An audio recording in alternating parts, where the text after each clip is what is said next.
सभी लोगों का फिर से स्वागत करते हैं अपने आज के इस बहुत इंपॉर्टेंट छोटे से टॉपिक में चुंबकशीलता के बारे में। आज हम हर एक चीज पढ़ लेंगे जो एग्जाम में बहुत पूछा गया है। देखिए, चुंबकशीलता क्या है, परिभाषा, मात्रक, विमी सूत्र, ये सभी दोस्तों एग्जाम में फंसाते हैं स्टूडेंट्स को, क्योंकि इसका मात्रक विमी सूत्र बहुत ही कॉम्प्लेक्स है। लेकिन आज हम आपको एकदम आसान तरीके से बताएंगे कैसे आप बिल्कुल आसान तरीके से बिना रटे चीजों को समझ सकते हो, निकाल सकते हो खुद ही मात्रक विमी सूत्र इस टॉपिक का। क्लियर? सो वीडियो को लास्ट तक बने रहिएगा। इस 5 से 6 मिनट की वीडियो में ही हम पूरा टॉपिक समाप्त कर देंगे। ठीक है, चलिए वीडियो को स्टार्ट कर देते हैं।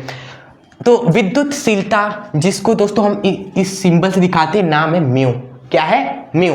और इसको आपने देखा जरूर होगा, 22 वाट के नियम में म्यू आया था एक स्टूडेंट्स। ठीक है, तो आपने देख रखा है म्यू आखिर क्या है, विद्युतशीलता। लेकिन ये विद्युतशीलता आखिर क्या होती है, कैसे डिफाइन करेंगे इसको, तो वो चीजें हमने यहाँ पर लिखी। एग्जाम में आएगा तो आपको लिखना है कि विद्युतशीलता क्या है, चुंबकीय पदार्थ के अंदर उत्पन्न चुंबकीय प्रेरण बी व चुंबक क्षेत्र की चुंबकीय तीव्रता का अनुपात को उस पदार्थ की चुंबकशीलता कहते हैं। देखिए, समझिए कैसे याद करेंगे सर, क्या लिखा है समझिए इसको।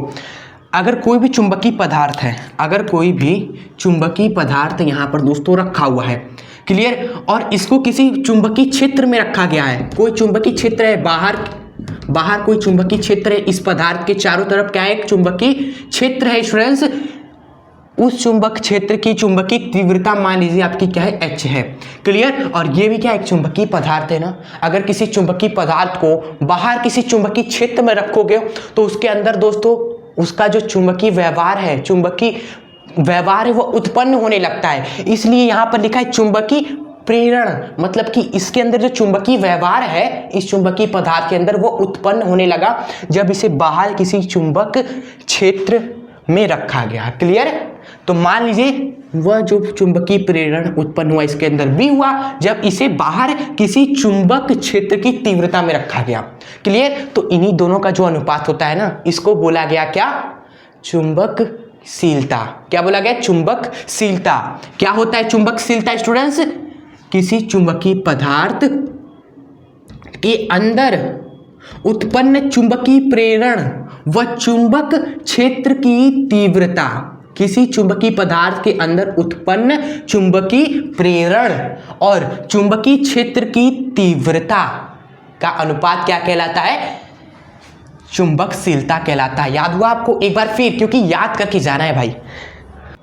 तो क्या है इसका डेफिनेशन? किसी चुंबकीय पदार्थ के अंदर उत्पन्न चुंबकीय प्रेरण, किसी चुंबकीय पदार्थ के अंदर उत्पन्न चुंबकीय प्रेरण और चुंबक क्षेत्र की तीव्रता का अनुपात क्या कहलाता है, उस पदार्थ की चुंबकशीलता कहलाती है। याद हो गया ना आपको? यानी कि ये चुंबकशीलता आपकी कुछ और नहीं, ये म्यू आपका कुछ और नहीं बल्कि इनका अनुपात ही है, यानी कि चुंबकीय प्रेरण और चुंबक क्षेत्र की तीव्रता H। ठीक है, तो ये फॉर्मूला हो गया इसका। क्लियर? चलिए, एक और टॉपिक है आपका इसी से मिलता जुलता, आपेक्षिक चुंबकशीलता क्या होती है। आपेक्षिक चुंबकीयशीलता क्या होती है? तो देखिए, आपेक्षिक मतलब हो गया जब किसी दूसरे के रिस्पेक्ट में आप बात कर रहे हो। जैसे वेग होता है, लेकिन एक आपेक्षिक वेग भी होता है ना, कि भाई दूसरे के सापेक्ष मेरा वेग कितना है। तो यहाँ पर भी चुंबकीयशीलता आपकी अलग चीज है, लेकिन आपेक्षिक चुंबकीयशीलता की बात की रह जाओगे ना, तो वह किसी के सापेक्ष चुंबकीयशीलता वहां पर देखी जाएगी। और किसके सापेक्ष देखी जाएगी? वायु के सापेक्ष। क्लियर? तो डेफिनेशन इसका बनता है कि किसी भी पदार्थ की चुंबकशीलता, भाई ये चुंबकीय लिख दिया है मैंने, आप क्या हो, इस नाम क्या है, चुंबकशीलता लिखा गया है, कोई बात नहीं। किसी पदार्थ की चुंबकशीलता म्यू और वायु की चुंबकशीलता के अनुपात को क्या बोलेंगे, आपेक्षिक चुंबकीयशीलता बोलेंगे। ठीक है, आपेक्षिक चुंबकीयशीलता को हम दिखाते हैं म्यू आर से। आर का मतलब होता है स्टूडेंट्स रिलेटिव, किसी के सापेक्ष। और किसके सापेक्ष? किसी भी पदार्थ का चुंबकीयशीलता किसके सापेक्ष? अगर आप वायु के सापेक्ष लो, किसके सापेक्ष? वायु के सापेक्ष लो, वायु की चुंबकीयशीलता म्यू नॉट होती है, वायु की चुंबकशीलता म्यू नॉट होती, वो लिख दिया। तो ये आपका क्या हो जाएगा, आपेक्षिक चुंबकीयशीलता हो जाएगी। तो हमने दोनों को समझ लिया।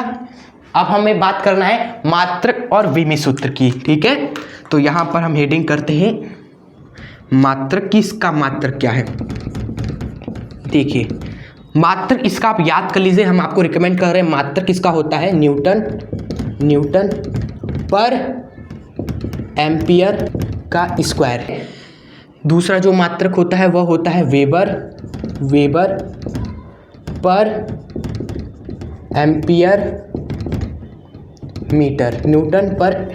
वेबर पर एम्पियर मीटर होता है दूसरा मात्रक। हम कहेंगे आपको केवल यही याद कर लीजिए, न्यूटन पर एम्पियर का स्क्वायर, सिंपल सा ये आपका। तो जो नेक्स्ट चीज़ है वह हमारा है इसका वीमी सूत्र निकालते हैं अब हम सभी, ठीक है। याद नहीं करके जाएंगे वीमा सूत्र, आज पढ़ लीजिए कि वीमा सूत्र कभी भी याद नहीं करना है, ये खुद से निकाल लेंगे 10 सेकेंड में। कैसे निकालेंगे वीमा इसकी, अब बताइए सर। फॉर्मूले से तो कुछ समझ में नहीं आ रहा है कि कैसे निकालें, मात्रक से ही निकलेगा आपका। ये है नया तरीका मात्रक से वीमी निकालने का। मात्रक जो हमने आपको याद करने को कहा वह है न्यूटन पर एम्पियर का स्क्वायर। इसको पढ़ के आपको क्या फील हो रहा है बताइए जरा। तो सर जी न्यूटन को देखकर लग रहा है कहीं ना कहीं बल है, ये आपका न्यूटन क्या है, बल है आपका, बल का मात्रक है। और ये एम्पियर क्या है दोस्तों, करंट विद्युत धारा का स्क्वायर। एम्पियर स्क्वायर मतलब कि विद्युत धारा का स्क्वायर, और ये बटे हमने लगा दिया। तो अब इसको देखकर जो फील हुआ आपका बल बटे में एम्पियर स्क्वायर मतलब कि विद्युत धारा का स्क्वायर, कुछ ऐसा फील हुआ। अब इसी को देखकर हम निकालेंगे वीमा सूत्र। जी हाँ, ये है नया तरीका। कैसा लग रहा है आपको ये वे बल का आप वीमा लिखिए, आप खुद देखिए कैसे वीमा निकल कर आता है। बल का वीमी सूत्र होता है mL⁻⁻²। ये विद्युत धारा है, इसका वीमा क्या होता है दोस्तों, ए होता है, और स्क्वायर कर देंगे आप सभी, क्लियर। उसके बाद इसको सॉल्व करिए जरा। आपको हार्ड तो है ही नहीं यार, सिंप्लीफाइड है आपका पहले से ही। mL⁻², ये a के पावर 2 ऊपर आएगा तो बस घाते माइनस हो जाएंगी।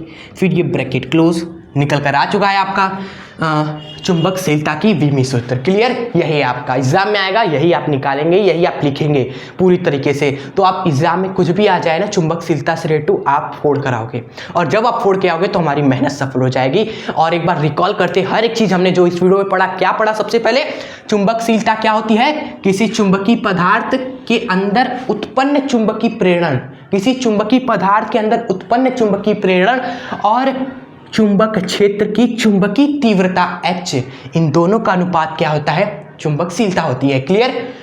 एंड एक और चीज है आपका आपेक्षिक चुंबकशीलता। ये क्या है सर जी, ये आपका कुछ नहीं सर, ये उस पदार्थ की चुंबकशीलता और वायु की चुंबकशीलता का अनुपात है। ये आपका किसी पदार्थ की चुंबकशीलता और वायु की चुंबकशीलता का अनुपात आपेक्षिक चुंबकशीलता हो जाता है, क्लियर। ये आपेक्षिक क्यों लग जाता है, क्योंकि आप किसी के सापेक्ष में चुंबकशीलता निकाल ले हो ना, तो इसलिए आपेक्षिक चुंबकशीलता हो जाती है आपकी, क्लियर। ये रहा मात्रक, और मात्रक को देखकर आप निकाल लोगे वीमी सूत्र। ये रहा हमारा पूरा आज का वीडियो। कैसा लगा आपको, अगर आपको सच में पसंद आया हो तो जाने से पहले इस वीडियो को आप सभी लाइक जरूर कर दीजिएगा, और दोस्तों को भी अपनी ये वीडियो जरूर शेयर करें, और ज़्यादा से ज़्यादा स्टूडेंट्स तक हमारा ये चैनल पहुंचाए और परिवार को बढ़ाए भाई साहब, ठीक है। आपके लिए हम प्रयास कर ही रहे हैं स्टूडेंट्स, बस आपको क्या करना है, मेहनत करना है। हम क्या कुछ कर रहे हैं, आपको बस मेहनत करना है। हम प्रयास करने के लिए तैयार है, आपको पूरा फोड़ने के लिए, मेहनत कराने के लिए तैयार है, बस आपको मेहनत करना है, ठीक है। सब कुछ आपके सामने है। ज़्यादा से ज़्यादा बच्चों तक शेयर जरूर करें। चैनल पे नहीं हो तो सब्सक्राइब भी करके हमसे जुड़ना ना भूलें। Subscribe now and connect with us. अब आपसे मिलेंगे नेक्स्ट इंपॉर्टेंट वीडियो के साथ। तब तक के लिए आप सभी हंसते रहें, खुश रहें, आगे बढ़ते रहें। जय हिंद, वंदे मातरम।